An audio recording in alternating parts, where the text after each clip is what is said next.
Bom dia, queridos alunos, tudo bem com vocês? Espero que sim, que sejam todos bem.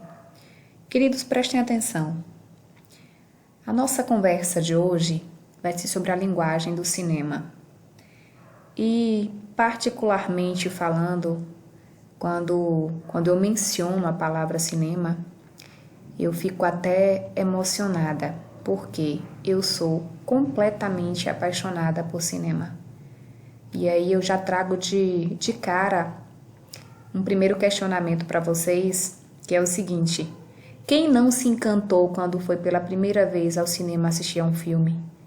Gente, o cinema, ele tem esse poder de nos encantar, de nos emocionar, de nos alegrar. Observem quantas emoções nós conseguimos despertar, ou nós conseguimos trazer para a nossa vida de acordo com uma cena, com uma mensagem, com um filme que nós chegamos a assistir. Então, assim, eu sou suspeita em falar de cinema porque o cinema realmente me encanta. O cinema na verdade, é o lazer que eu mais gosto. Eu vou ao cinema com um imenso prazer. Eu amo, na verdade, assistir a vários gêneros no cinema. Há vários tipos de filmes, né? E assim, o termo cinema, na verdade, ele traz diferentes significados, né? E esses significados, eles estão ligados à cinematografia, ou seja, o registro e a exibição de imagens em movimento na tela. Então, o cinema, ele pode ser a arte e a técnica da cinematografia. Né? Imagine, você tem ali a famosa frase, né? Luz, câmera, ação. Gente, parece que desperta em você um sentimento que é inexplicável. Você conseguir exibir essas imagens, essa movimentação de uma forma que consiga encantar é uma grandeza. Então, o cinema ele é perfeito na sua característica básica, porque ele consegue justamente resumir tudo. Ele resume pra gente tudo que talvez outras exibições não consigam. Porque assim, você consegue imaginar, né, quando você está lendo, e o livro realmente é fantástico, é formidável, ele é muito mais rico em detalhes, mas o cinema ele te possibilita ver. No livro você imagina, no cinema ele transforma essa sua imaginação em imagem, né? Então, cada um com seu encanto e, lógico, cada um com a sua atração, com a sua grandeza. O livro ele é muito mais rico em detalhes, até porque quando você observa uma obra que o cinema transformou em filme a partir de um livro, quando você lê o livro primeiro, você se sente meio frustrado ao assistir ao filme. Por quê? Porque o cinema tem que ser mais resumido, tem que ser mais sucinto, até por conta do tempo, por conta do investimento, né? Você produzir um filme é muito caro, né? Então a indústria cinematográfica ela precisa de recursos. Automaticamente ela tenta resumir a história do livro. Mas, de qualquer forma, alguns filmes conseguem trazer pra gente esse enredo de uma forma muito real. Não foge tanto da estrutura que tinha no livro, né? Gente, quando eu falo em estrutura, vamos já aproveitar a palavra que eu usei agora, a estrutura cinematográfica é a mesma de um texto narrativo, porque é uma estrutura narrativa, né? E aí nós vamos lembrar que nós teremos a estrutura básica, né, de uma narração: introdução, desenvolvimento e conclusão. E lógico que na introdução nós vamos apresentar os personagens e a situação inicial. No desenvolvimento, nós teremos a forma como as personagens vão interagir, surgem os conflitos ou o conflito, e a partir deles ou dele surge também o clímax. E por fim, na conclusão, nós teremos o desfecho, né? Qual vai ser a solução do clímax. Então a estrutura é a mesma estrutura de qualquer narrativa básica. Nós temos aqui o imortal Charlie Chaplin, né? Que foi precursor na questão do cinema mudo. E incrível como, depois de tantas décadas, ele ainda consegue, de uma forma grandiosa, encantar as gerações atuais. Porque assim, não foram pessoas que nasceram na época do cinema mudo, mas que ainda têm essa atração pela fantasia, pela forma fantástica, pela forma formidável que foi criada a obra naquela época, né? Porque assim, os recursos eram muito limitados, mas ainda assim eles conseguiram fazer com que as pessoas se encantassem pelo cinema. Ele traz, na verdade, obras que são clássicas e são filmes que marcaram uma geração, que marcaram vidas. O que o cinema vai trazer no nosso cotidiano, na nossa sociedade? A primeira coisa que a gente vai ressaltar é que o cinema acompanha as mudanças sociais. Então observem que em vários enredos, as suas histórias, elas abordam questões sociais, elas denunciam problemas, elas mostram problemas, elas engrandecem a cultura do povo, né? A cultura popular. E é lógico que essas mudanças sociais, elas são analisadas a partir de múltiplos ângulos. Então, assim, é uma riqueza grandiosa.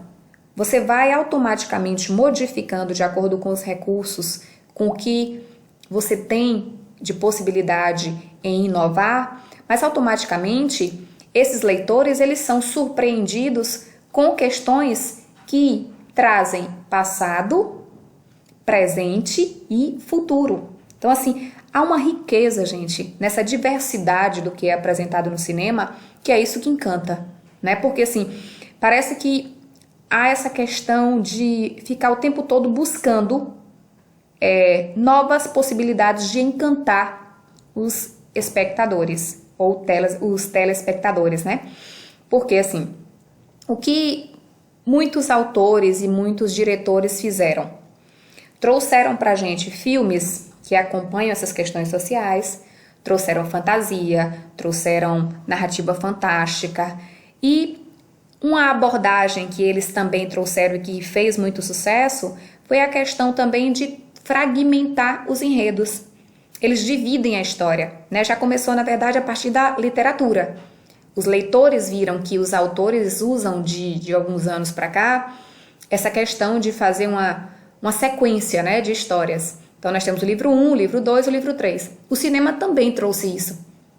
E acabou conseguindo fazer com que as pessoas ficassem ainda mais encantadas, porque você assiste ao primeiro filme, ele para em determinado momento e você já fica ansioso pelo segundo.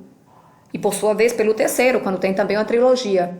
Então, assim, é uma forma inteligente de prender esse espectador e, lógico, é uma forma também do cinema ganhar com isso. Até porque falta tanto investimento em cultura, gente, e cinema, sem dúvida nenhuma, é a representatividade da cultura do seu povo, né? Da cultura de uma sociedade. Então, assim, nós temos clássicos brasileiros que foram fantásticos, que são fantásticos, que foram e que trouxeram uma bilheteria inexplicável. Olha aí o que eu trouxe como exemplo, Tropa de Elite, né? Quem não chegou a ver o Capitão Nascimento e quem não conseguiu falar algum dos seus bordões? Então as frases ficaram eternizadas na sociedade. É uma crítica social, é uma crítica ao sistema e ao mesmo tempo gera polêmica por mostrar determinadas situações que são delicadas na nossa sociedade e ao mesmo tempo mostra de uma forma tão real que as pessoas se sentem parte da história. Então, assim, o cinema ele tem esse poder de nos teletransportar para o enredo. Quem nunca deu tanta risada com Dona Hermínia e de Minha Mãe é uma Peça, né? O Paulo Gustavo, o ator, né? E também autor do livro, do filme, da peça, que na verdade começou como uma peça, ele acabou se baseando na mãe para criar a história, para criar o enredo de Dona Hermínia. E encantou o país com as aventuras dessa personagem que é esplêndida, né? Então observem que o filme 1 foi um sucesso, o filme 2 foi um sucesso e o filme 3 também sucesso. Então observem que o Brasil abraçou a história da personagem e muita gente se identificou, porque é uma comédia, é uma história leve, mas é uma história que faz parte das questões sociais, faz parte do dia a dia, né? Faz parte de problemas, traz, na verdade, aborda problemas que nós todos passamos. Então, assim, as pessoas acabam se identificando com as personagens, com as histórias e com os enredos. Gente, nós temos aqui os principais recursos da linguagem cinematográfica, tá certo? O primeiro deles é a questão da câmera. Gente, a câmera ela vai ser responsável por registrar os acontecimentos. Ela vai materializar a trajetória das palavras por meio das imagens em movimento. É como se fosse o olhar, né? Vai ser através dessa câmera que as pessoas vão ter acesso às personagens. O segundo recurso vai ser o enquadramento. E o enquadramento vai ser a forma como as personagens e os cenários e os objetos são organizados. Então, como é que eu vou enquadrar tudo isso? Como é que eu vou organizar tudo isso? O plano vai ser estabelecido de acordo com a distância entre a câmera e o objeto que está sendo filmado. A aproximação ou distanciamento, ela pode ser maior ou menor de acordo com a narrativa, de acordo com a clareza da narrativa, tá certo? Os ângulos vão ser os movimentos que vão permitir ao espectador perceber significações diferentes. Então, assim, daquele ângulo eu vou mostrar a personagem de uma forma. Deste ângulo eu vou mostrar de uma forma totalmente diferente. Então, o ângulo ele é fundamental para que você consiga até captar essa questão da expressividade. Movimento de câmera vai acontecer o quê? É como se você quisesse acompanhar para trazer realidade à sua cena. Então, você avança esse movimento, você deixa próximo, você distancia de acordo com a necessidade, né, da personagem, de acordo com a movimentação da personagem. A iluminação, gente, são as luzes. E as luzes são fundamentais, né? Então, imagine, a depender da história, a depender do enredo, você precisa de mais iluminação, de menos iluminação, de uma iluminação diferenciada, de uma iluminação que acabe por destacar a protagonista naquele momento, de uma iluminação que deixe o vilão mais tenebroso, mais temido. Então, a iluminação também é importante, também é fundamental. Para mim, de todos esses recursos que eu vou falar, o mais importante e o mais impactante, ao meu ver, como espectadora assídua do cinema, é a sonoplastia. Gente, música é tudo. Som é tudo. O som, ele nos remete a situações da nossa vida. O som, ele nos remete àquela imagem do filme, àquela personagem. E, principalmente, o som ou efeito sonoro, ele vai eternizar uma personagem ou um filme. É claro que não é da época de vocês, mas lá nos anos 70, quando eles fizeram um sucesso com o filme Tubarão, assim, virou febre a questão do efeito sonoro do filme, a questão do tununum. Então, assim, tem determinados sons que nos remetem àquele filme. E, na verdade, acabam por eternizar determinadas personagens ou determinados enredos. O Titanic acabou eternizando a música, né, na voz da Celine Dion. Então, assim, o som ele é muito importante, porque através do som nós temos também uma progressão da narrativa. É como se ele trouxesse pra gente determinadas sensações, que sem o som talvez não teríamos tanta emoção. Porque assim o som vai te remeter. Observe quando você ouve uma música e ele foi de um filme que você gostou muito, você de cara, imediatamente você lembra do filme. Você lembra daquela cena.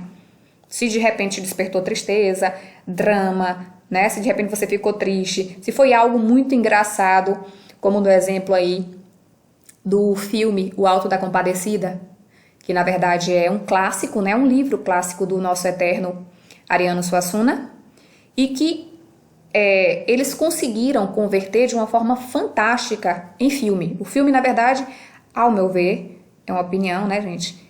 É um dos melhores da produção brasileira. Então, assim, um dos melhores filmes nacionais é O Alto da Compadecida. Eles conseguiram um elenco de qualidade, um elenco excelente, trouxeram um enredo leve, um enredo que é engraçado, que ao mesmo tempo traz a sua crítica social de uma forma leve e que conseguiu encantar e ainda consegue, porque eu já assisti a esse filme inúmeras vezes e não me canso, né? Mas tem as músicas, tem a parte da piada, é engraçado, então você consegue casar tudo perfeitamente, né? Quem é que não lembra do sonzinho? Tan, taran, Então, observe que tudo isso compõe, na verdade, essa riqueza que é a obra O Alto da Compadecida de Ariano Suassuna. E o cenário, que é fundamental, que vai ser o lugar, né, gente, onde os personagens se encontram. E claro que o cenário, ele vai ser de acordo com o enredo. No caso em questão aqui do filme O Alto da Compadecida, observem que o cenário é um sertão, né? Eles estão sofrendo, tem a questão da seca, dos cangaceiros. Então, o cenário ele é apropriado para aquela história, para aquele enredo, para aquelas personagens. E para deixar vocês com um pouquinho de vontade e um pouquinho de saudade dessa obra grandiosa de Ariano Suassuna, eu vou finalizar a aula de hoje com um pedacinho do filme, né? O Alto da Compadecida, para despertar essa vontade aí de vocês assistirem novamente. E quem nunca assistiu, eu, lógico, super indico, assistam porque vocês vão amar. O filme é excelente. É, na verdade, uma das maiores e melhores obras da literatura brasileira.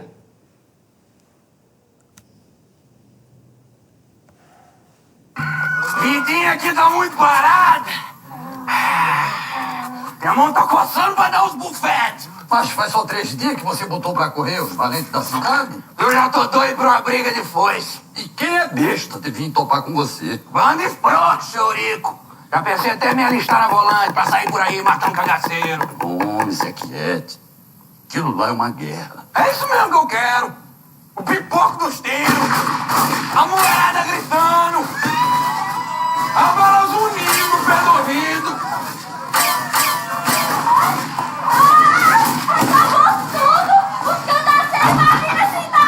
Eita, que agora eu me espalho! E a polícia? A polícia correu! Correu, foi! Então, informados que eles vinham lá pela banda da igreja, eles saíram exatamente pelo outro lado. Sabe que me deu uma vontade danada de rezar? Homem, você se lasca. Comigo é assim, escreveu no é um pouco meu. Você deixar as armas! Vai acabar com esse cabra na dentada!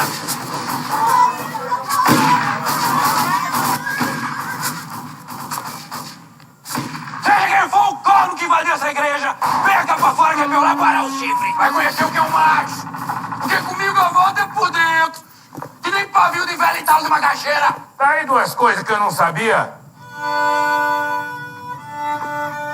Uma que eu era corno, outra que defunto falava. Tava me desafiando, cabra safado. Eu desafiando o senhor? Responda, em vez de ficar perguntando. Falou comigo ou não falou? Foi engano, meu patrão. Se fosse comigo, ele deixar viver pela coragem. Mas como foi engano, vai morrer com os outros.